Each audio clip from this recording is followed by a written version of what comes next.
बताइए कि षटकर्म क्रियाएं क्या होती हैं। षटकर्म 6 क्रियाएं जिससे हम इस घट की शुद्धि करते हैं। अंदर से सफाई करना, भीतर से रगड़ रगड़ करके अपने आप को धोना।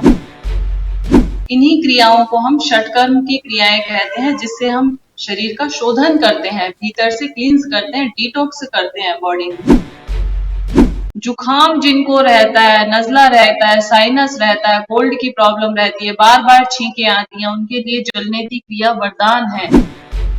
नमस्कार, D5 चैनल हिंदी देख रहे दर्शकों का मैं वंदना स्वागत करती हूँ। आज एक बार फिर हम जुड़े हुए हैं डॉक्टर विजाता आर्य जी से। डॉक्टर विजाता आर्य, आपका बहुत बहुत स्वागत है हमारे इस प्रोग्राम में।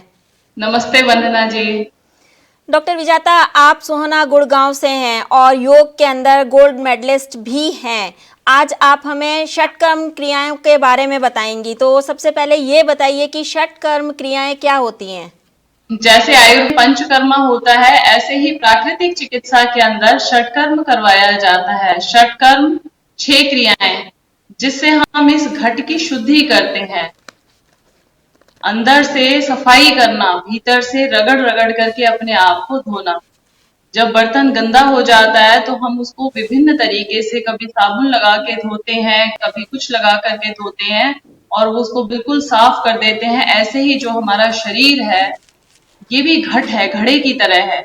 इसको भी हमें मांजना है, भीतर से रगड़ रगड़ के साफ करना है। इन्हीं क्रियाओं को हम षटकर्म की क्रियाएं कहते हैं, जिससे हम शरीर का शोधन करते हैं, भीतर से क्लींस करते हैं, डिटॉक्स करते हैं बॉडी को। तो हमारा जो शरीर है, ये 3 पोर्शन में बांटा जाए तो एक तो गले से ऊपर के रोग, एक हमारे फेफड़ों से रिलेटेड, थर्ड ऊपर का चेस्ट, बीच में हमारा स्टमक। तो ये 3 पोर्शन की क्लींजिंग हम आपको बताएंगे। शुरुआत हम ऊपर से करेंगे, गले से, कंधे से ऊपर के सारे रोग, फिर उसके बाद हमारे चेस्ट के रोग और तीसरे नंबर पे हमारे पेट के रोग। तो ये 3 ही पोर्शन है जिनकी हमें सफाई करनी है। जब भी शरीर में कोई रोग आता है तो शरीर में संचित मल की वजह से आता है। सर्व रोगा नाम निदानम कुपिता मलः। सब रोगों का जो कारण है, मूल कारण है, वो है शरीर में पड़ा हुआ सड़ता हुआ मल, कुपित हुआ मल, फॉरेन मैटर, टॉक्सिन्स, विजातीय द्रव्य जिसको कहते हैं।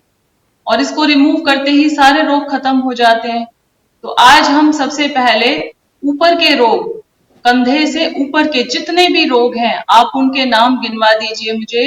गले के रोग हो, चाहे आपको नाक की प्रॉब्लम हो, सिर की प्रॉब्लम हो, साइनस की प्रॉब्लम हो, हेयर फॉल होता हो, कान में प्रॉब्लम हो, कम सुनाई देता हो, कान बहता हो, किसी भी तरह के कान से साए साए की आवाज आती हो, आई साइड आपकी वीक होती जा रही है, आपकी स्किन निस्तेज होती जा रही है, आपको सिर दर्द रहता है, तनाव रहता है, माइग्रेन है, डिप्रेशन है, स्ट्रेस है, किसी भी प्रकार के गले के ऊपर के रोग, सभी के लिए ये मैं 3 क्रियाएं आपको आज बताऊंगी। है एक ही क्रिया नेति, लेकिन उसकी वेरिएशन 3 कर दी हमने। जल नेति, रबड़ नेति और घृत नेति। 3 नेति, 3 तरह की नेति है। क्रिया हमारी नासिका की शुद्धि करती है और नासिका का जो छिद्र है, ये हमारे कानों के साथ भी कनेक्टेड है, हमारी आंखों के साथ भी कनेक्टेड है और गले के साथ भी कनेक्टेड है। तो जब आप जलनेती क्रिया करते हैं तो इसका इफेक्ट हमारी पूरी बॉडी पर पड़ता है। जलनेती क्रिया कैसे की जाती है और क्या सावधानियां रखनी है, ये मैं थोड़ा आपको समझाऊंगी। इस तरह से जलनेती का कोई पॉट ले लीजिए। किसी के पास पॉट नहीं है इन इमरजेंसी, तो घर में कई बार तांबे का लोटा होता है जिसकी ऐसे ठुकी निकली हुई होती है, उससे भी आप कर सकते हैं। अदरवाइज किसी भी योग केंद्र के ऊपर जाकर के आपको ये लोटा अवेलेबल हो जाएगा। इस लोटे में आप पानी भर लें। पानी हल्का सा गुनगुना होना चाहिए, ताजा जैसा होना चाहिए, ज्यादा तेज गर्म नहीं, ज्यादा तेज ठंडा नहीं। ल्यूकीवार्म वाटर लें, उसके अंदर थोड़ा सेंधा नमक ऐड कर लें। सेंधा नमक इसलिए ऐड किया जाता है क्योंकि नमक वाले पानी से क्लींजिंग अच्छी होती है, हमारी नाक साफ अच्छे से हो जाती है। पानी लेने के बाद आप इसको नाक के एक सिरे पे ऐसे लगा देंगे, मुंह को खोल लेंगे। श्वास का एक रास्ता है, वो हमारा नाक है, लेकिन नाक में जब हमने पॉट लगा दिया तो मुंह खुल जाएगा हमारा। मुंह से हम बिना बिंदी वाला, बिना अनुस्वार वाला हाँ ऐसे हा हा की आवाज करते हुए सांस लेंगे मुंह से और इसको नासिका में लगाएंगे। जिधर लगाएंगे वो नोस्ट्रल ऊपर रहेगा और जहां से पानी निकलेगा वो नोस्ट्रल हमारा नीचे रहेगा। मुंह को खोल के रखेंगे। देखिए आप एक बार।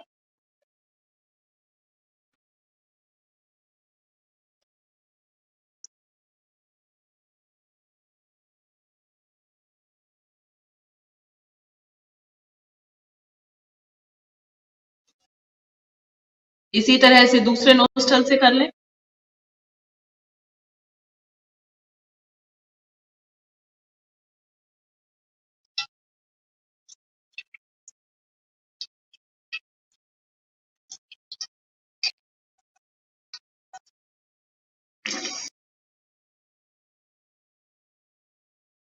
जलनेती करने के लिए आप ऐसे भी बैठ सकते हैं, इस तरह से लोटा लेकर के ऐसे करेंगे तो ज्यादा अच्छा रहेगा, कंफर्टेबली कर पाएंगे आप।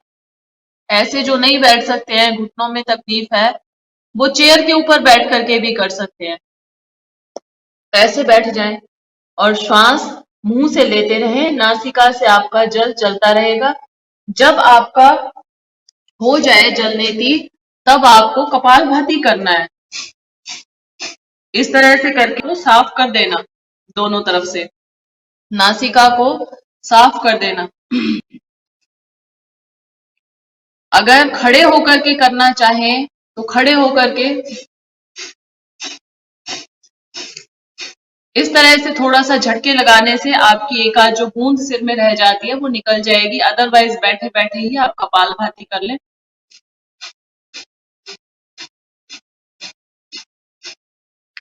एक में चली जाती है वो कई बार, तो उस समय जब पहली बार करते हैं तो सिर में हल्का सा ऐसा लगेगा जैसे दर्द फील हो रहा है। उस दर्द को आपने स्टार्टिंग में एक दो बार इग्नोर करना है या सहन करना है, लेकिन धीरे धीरे करते करते हमें हैबिचुअल हो जाते हैं, फिर हमें दर्द नहीं होता। मैंने किया, मुझे फील ही नहीं हुआ कि मैंने जलनेती की करके दिखाई है।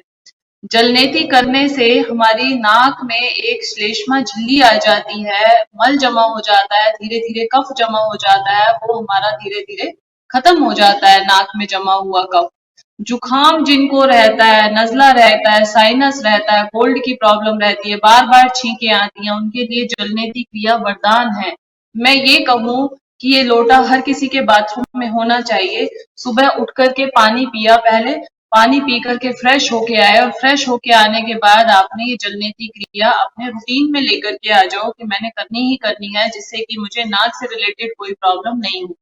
और जब नाक की प्रॉब्लम नहीं होगी तो हमारा हेयर फॉल नहीं होगा, हमारे हेयर जल्दी व्हाइट नहीं होंगे, झड़ेंगे नहीं। बालों की जो समस्या है, आई साइड की प्रॉब्लम है, आजकल छोटे छोटे बच्चों को चश्मा चढ़ रहा है, छोटे छोटे बच्चों के बाल सफेद होते जा रहे हैं, और अब तो एक गंभीर समस्या हो गई है, मोस्टली जेंट्स गंजे होते जा रहे हैं। ये अपने आप में बहुत क्रिटिकल प्रॉब्लम है और उसको दूर करने के लिए बड़ी बड़ी विदेशी कंपनियां इसका फायदा उठाती हैं। ये तेल ले जाओ, ये वाला लगा लो, ऐसे कैप्सूल खा लो। हेयर ट्रांसप्लांट के नाम पे हजारों लाखों करोड़ों रुपए की लूट मची हुई है। इतना पेनफुल वो प्रक्रिया होती है जब हेयर ट्रांसप्लांट करवाया जाता है। तो हम ये कहते हैं नेचुरोपैथी में, prevention is better than cure. आप इलाज करने से अच्छा है प्रिवेंशन करना। पहले से ही ध्यान रखा जाए कि हमारे बाल बुढ़ापे तक सेफ रहें, उड़े नहीं। तो उसके लिए आपको इस क्रिया को अपने लाइफ का, अपने जीवन का एक अंग बना लेना चाहिए कि मुझे प्रतिदिन बाथरूम में आपका ये लोटा रखा हुआ है, आपने सुबह क्रियाएं जैसे आप ब्रश करते हो, नहाते हो, उसी तरह से पानी भरा और दोनों नाक से करके सफाई कर ली नाक की, उसके बाद नाक को साफ कर दिया। तो ये क्रियाएं आपके लाइफस्टाइल में इंक्लूड हो जानी चाहिए। पहले योग की जो ये षटकर्म की क्रियाएं होती थी उन्हीं लोगों को करवाई जाती थी जो इसके लिए उपयोगी होते थे, या जो हम कहते हैं ना कि पात्रता होनी चाहिए। तो पहले पात्र लोगों को ही ये क्रियाएं करवाई जाती थी। क्यों करवाई जाती थी? कोई नशा करने वाला ना हो, गुटखा खाने वाला ना हो, पान मसाला, बीड़ी, चाय और ये इस तरह की जब तामसिक चीजें लेते हैं और साथ में ये घट शुद्धि की क्रियाएं भी करते रहते हैं, षटकर्म की क्रियाएं भी करते रहते हैं तो उससे बेनिफिट की बजाय लॉस होना शुरू हो जाता है। इसलिए कोशिश ये करना, जब हम बॉडी को साफ कर रहे होते हैं, क्लींस कर रहे होते हैं, तो नशा, चाय, पकौड़े और ज्यादातर शराब, कोल्ड ड्रिंक, समोसे, ये सब चीजें जो तामसिक प्रकृति की चीजें हैं, इनसे दूर रहा जाए, बच करके रहा जाए। जल नीति का ही दूसरी जो वेरिएशन है वो है ये रबड़ नीति। अब इस रबड़ को देख करके मोस्टली लोग घबरा जाते हैं कि ये काम तो आपने ठीक बताया, इसको तो हम फिर भी ट्राई कर लेंगे, लेकिन वाला काम नहीं कराया जाएगा। बहुत डरते हैं लोग, लेकिन हमारे यहाँ छोटे छोटे बच्चे इसको कर लेते हैं। डरने की जरूरत नहीं है। जब हम नाक में इसको डालते हैं तो मुंह से निकल आता है। ये इस तरह से रबड़ होती है, एक बहुत पतली सी कैथेटर, किसी भी शॉप पे आपको मिल जाएगी। और योग सेंटर, नेचुरोपैथी सेंटर के अंदर तो सभी के अंदर अवेलेबल हो जाती है। हमारे पास भी यहाँ अवेलेबल है। सब लोग यहाँ अभ्यास करते हैं प्रतिदिन यहाँ सुबह इसका। तो इसको भी बाथरूम में आपने रखना है। मेरे पास ये सूत्र नीति भी है, जिनसे जिनसे ये रबड़ नीति हो जाएगी तो नेक्स्ट स्टेप ये सूत्र नीति करवाते हैं। इसमें धागा होता है और धागा करके हम इसको इस तरह से, थोड़ा मोटा होता है ये, इसलिए लोग इसको नहीं कर पाते। रबड़ से ज्यादा अच्छा हो जाता है क्योंकि रबड़ पतली होती है और स्मूथली नाक के अंदर चली जाती है। कितना भी नाक की हड्डी बढ़ी हुई हो, ऑपरेशन बोल दिया हो, मेरे पास आते हैं इस तरह के लोग कि हमें नाक की हड्डी बढ़ गई थी, डॉक्टर ने ऑपरेशन कर दिया, लेकिन ऑपरेट करवाने के बाद फिर से प्रॉब्लम शुरू हो गई, वहां पे फिर से रुकावट आनी शुरू हो गई। अब दोबारा ऑपरेशन बोला हुआ है, मेडिसिन चल रही है सालों से, डिप्रेशन में चले जाते हैं कि क्या करें, सॉल्यूशन नहीं मिल रहा है। प्रॉब्लम छोटी सी शुरू होती है, बढ़ते बढ़ते दवाइयां खाते खाते हम सीवियर बना देते हैं।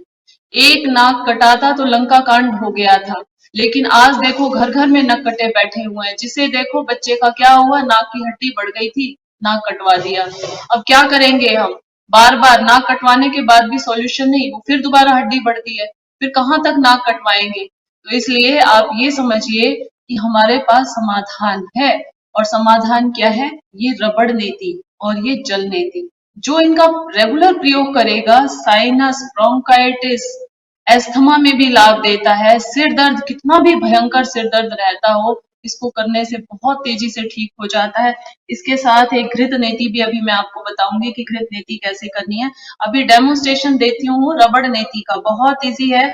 इसको पानी के अंदर डिप कर लेंगे, हल्का गुनगुना पानी लेके इसमें डिप कर लो। चाहो तो इसको ऑयलिंग भी कर सकते हो आप, थोड़ा सा इसमें सरसों का तेल लगा लो और लगाने के बाद हल्का सा गर्दन को ऐसे ऊपर करके नाक में डालते ना शुरू करेंगे। धीरे धीरे आप डालेंगे तो छींक आ जाएगी एकदम से, इसलिए थोड़ा सा फास्ट डालें जिससे कि छींक नहीं आए।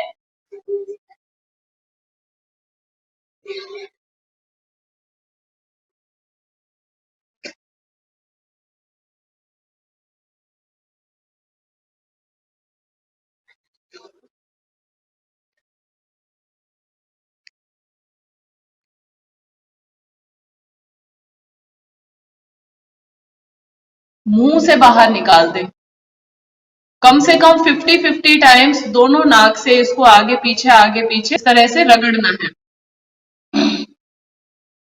ये हमारी रबड़ नीति, चमत्कारी क्रियाएं हैं।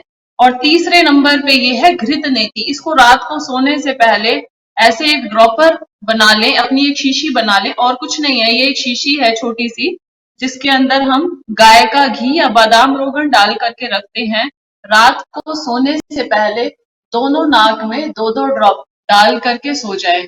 जिनको ज्यादा सीवियर प्रॉब्लम है नींद ना आने की, वो दिन में भी 1-2 बार डाल लें इस तरह से। तो ये 3 तरह की नीति आज मैंने आपको बताई, जल नीति, रबड़ नीति और घृत नीति। आपके शरीर में गर्द से ऊपर जितने भी रोग हैं, अब मैं नाम नहीं गिनवा रही हूँ, हो सकता है और भी कई रोगों के नाम रह गए हों, सारे रोग जड़ से अगर आपको खत्म करने हैं तो ये आपने जल नीति और रबड़ नीति का अभ्यास प्रतिदिन करें। कई लोगों के मन में सवाल ये आ रहे होंगे कितने दिन तक करें, तो 3 महीने तो रेगुलर करें। उसके बाद जब लगे कि गंदगी जमा हो गई है, तुरंत अभ्यास शुरू कर दें। जैसे नाली को आप हफ्ते में, साल में, महीने में एक आध बार साफ कर देते हैं और नाली आपकी साफ रहती है, बहुत दिनों तक उसको साफ करने की जरूरत नहीं पड़ती।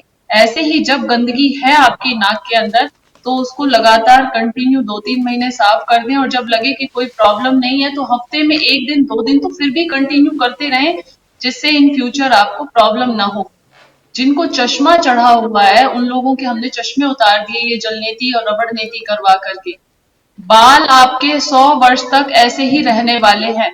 मेरी अवस्था 40 वर्ष की हो गई है, मेरा एक भी बाल अभी तक सफेद नहीं हुआ है, लेकिन आजकल छोटे छोटे बच्चों के बाल सफेद हो गए हैं, चश्मा चढ़ गया है, वो देख नहीं पाते हैं। हमें अभी पता ही नहीं चलता है कि उम्र क्या होती है। अभी तो ऐसा लगता है जैसे हम 20 वर्ष की अवस्था में हमारी स्थिति थी वही होती है, और हमें तो नहीं लगता कि हम 100 वर्ष तक भी हम ऐसे ही रहने वाले हैं, क्योंकि योग वास्तव में आपकी उम्र बढ़ा देता है।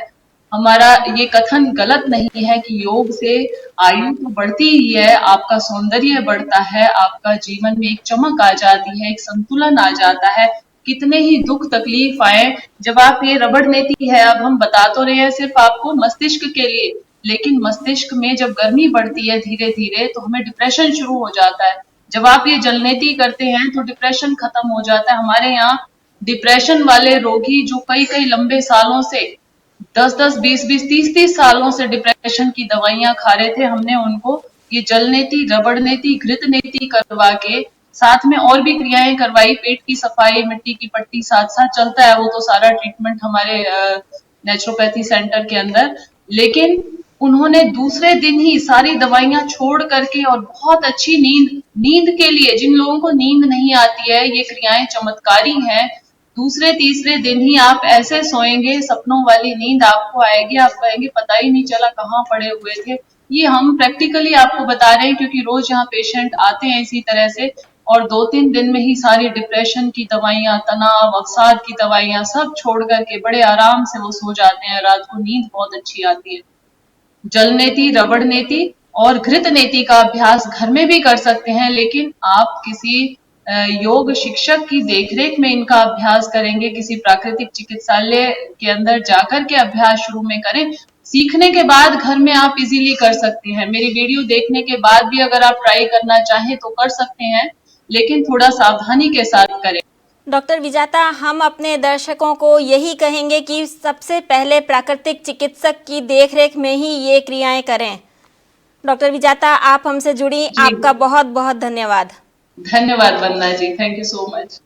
अगले एपिसोड में आपसे फिर मुलाकात होगी, तब तक के लिए नमस्कार।